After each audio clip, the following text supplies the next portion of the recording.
we call them the Sebastian interviews, is like it's like the holy grail. The year I went to school, it was the most pivotal year of my life. Why not? Right? And that's always something I just told myself, like, why not? I'm going to Africa. You better be ready to have 2 views. Good content will always win. And I'm extremely self-conscious recording in public, that's for sure.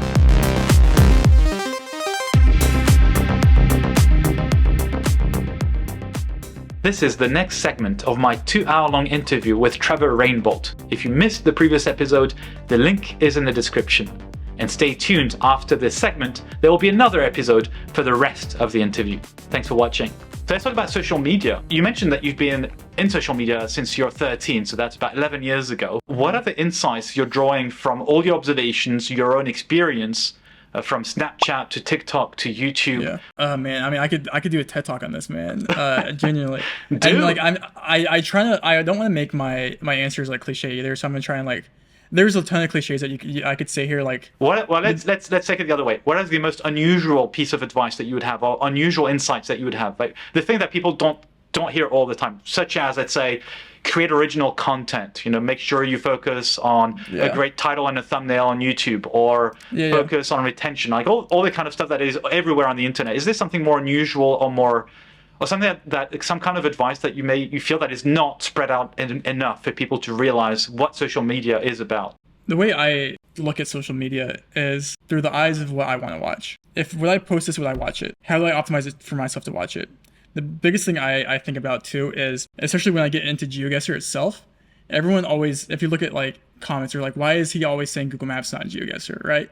Every single thing I've done in the past 2 or 18 months, how long ever it's been on TikTok, has been calculated. It really has been like very, very calculated. One, I'll say this, the biggest thing about social media is you better be ready to have 2 views. That's probably cliche, but if you actually want to take YouTube or TikTok seriously, you have to be comfortable with getting 2 views. If you look at my first couple TikToks, it took me 2 months to get a single TikTok to do well. That's just because it's trial and error. I mean, there's so many different little things within it. Post the same video again with a different format, things like that. Try a different hook in the beginning, things like that. I think the biggest thing for me though was, and something I followed since my very first post, and I knew this was going to be the case, was how do I make content that appeals the widest audiences possible? Not very many people at the time really knew what GeoGuessr was. Everyone knows what Google Maps is, right? And so that was like my first approach. The second approach, this is maybe another like thing I reflect back on my like life lesson. I think one of the most important things to myself in this life, and I think everyone, it's like the biggest thing a person should have, it's so important, is self-awareness. If you're not self-aware, especially on social media, and then I don't think you can win, at least long term. What's the difference between being self-aware and self-conscious? Because a lot of people are afraid of doing anything publicly, right? Or afraid of what people will think. So how do you draw the line being self-aware and knowing where to improve, and being self-conscious and being paranoid and afraid of failing? I don't even know if I know the answer to that. Because the thing is, I was self-conscious when I was self-aware. Like I was self-aware, like self-conscious. How do you pick yourself up to keep going? Because if you get 2 views, it's hard. Demoralizing, right? It's depressing. Not everyone will be Trevor Rainbolt on TikTok, on YouTube, right? And the goalpost shifts too. Life. That's the thing too. It's like the goalpost constantly shifts. Like if I had a TikTok do 700,000 views, I'm like, it's hard to get out of bed the next morning, and that's like a hard reality to admit sometimes. But like that's the case. You know, it's like, man, like I remember when I was in the car with a friend in like September of 2021, and I was like, dude, my TikTok has 3,000 views. Pull the car over. Like I have to keep refreshing, and that was an actual thing that happened. But the biggest thing is just like and this is another cliche, but like if you truly believe in your content and you actually think you're making something that's one you enjoy, that's important. You have to enjoy it. You think it's unique, and you actually believe in what you're putting out there. It's going to win.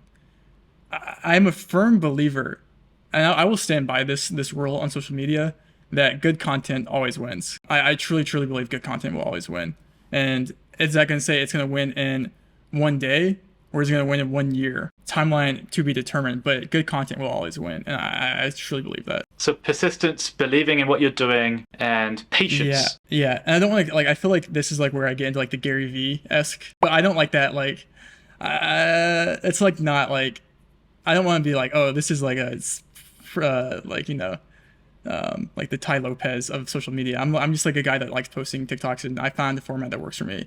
I don't think it's like that too much rocket science, but at the end of the day, like it's out there if you want it.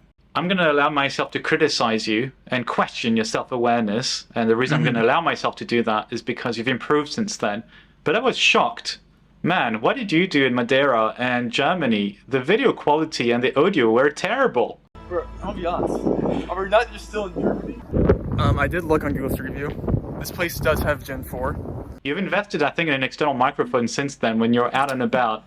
But where's that self-awareness back then? Was that on purpose? Like, did you want to test how much crappy content you could put out there and still have people love you? What was that about? It was like, how much of a shitpost can I make without people saying it's a shitpost? So it was intentional or not? No. I thought it was amazing. And I look back now. But that's the beauty of social. You never know how bad something is until you have something in the future. You will always look back at, I guarantee if you look back at your first videos on your YouTube channel, I don't even know what they are. You're probably like, dude, what were you doing?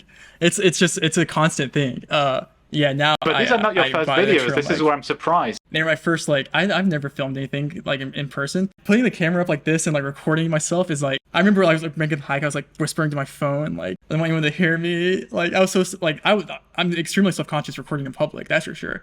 Even in like Asia where it's like more socially acceptable, I still can't do it. Like I'll make sure like there's no one around before I start recording. But I got a new mic and it's gotten better. I've gotten better at things like that. And also my thought process was like, it's my second channel. And I can just post whatever I want on my second channel, which is what I use my second channel for. How do you handle your celebrity now? Because people do recognize you in the street. You know, we've seen this in your videos. You mentioned it in a few interviews as the Google Maps guy. How do you handle the celebrity, whether it's offline in real life or also online? And how do you protect your time? How do you protect your identity, your where you are as well? Because there's always risks of being exposed online.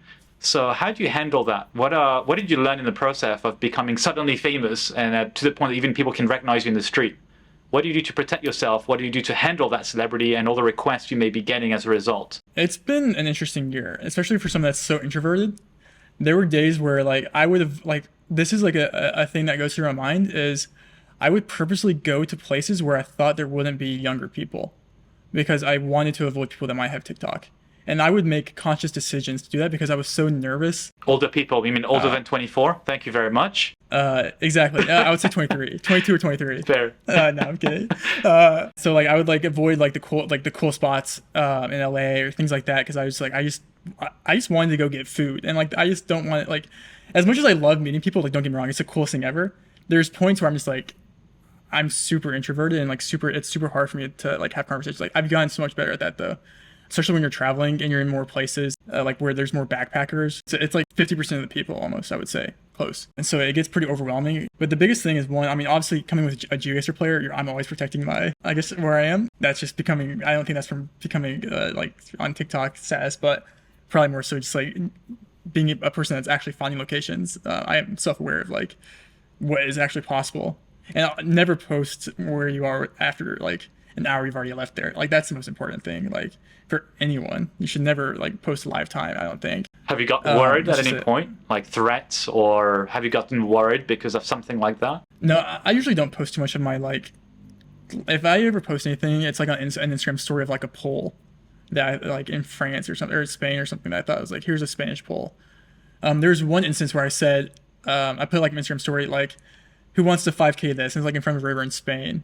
And I made sure I purposely like walked like a mile away before I posted on Instagram. That's like a conscious decision as well, which I never had to think about things like that. Like I could post an Instagram story on, a year ago and would never think anything of it. It's been fun. It's amazing to just like, to have it. What's the coolest thing about it is like to see real impact like that. It's like, wow, these are actual people that have day-to-day lives living just like me and you.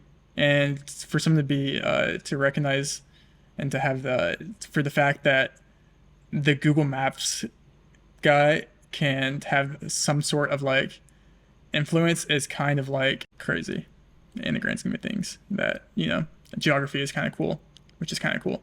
So that's how I look at it. But I mean, there's also things where it kind of sucks sometimes where you're like, is that person taking a photo? Is that person want to come say hi? Should I go say hi to them first? Things like so like things, cues like that. I'm still learning, but